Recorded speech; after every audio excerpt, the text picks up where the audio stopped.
శ్రీమాత్రే నమః. ఈరోజు 19వ శ్లోకం. అంతకంటే ముందు ఒకసారి 18వ శ్లోకాన్ని చెప్పుకుందాం. విద్యా వినయ సంపన్నే బ్రాహ్మణే గవిహస్తిని శృణి చైవ శ్వపాకే చ పండితా సమదర్శినః. 19వ శ్లోకం. ఇహైవ తైర్జిత సర్గః ఏషాం సామ్యే స్థితం మనః నిర్దోషం హి సమం బ్రహ్మ తస్మాత్ బ్రహ్మణి తే స్థితాః.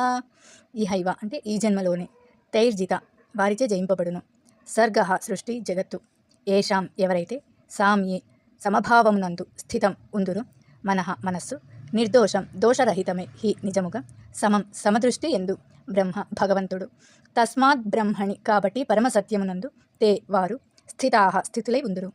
సమదృష్టి ఎందు సంపూర్ణ మనస్సుతో స్థితులైన వారు ఈ జన్మలోని జనన మరణ చక్రంను జయిస్తారు.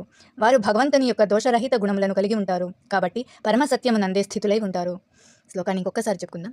ఇహైవ తైర్జిత సర్గః ఏషాం సామ్యే స్థితం మనః నిర్దోషం హి సమం బ్రహ్మ తస్మాత్ బ్రహ్మణి తే స్థితాః.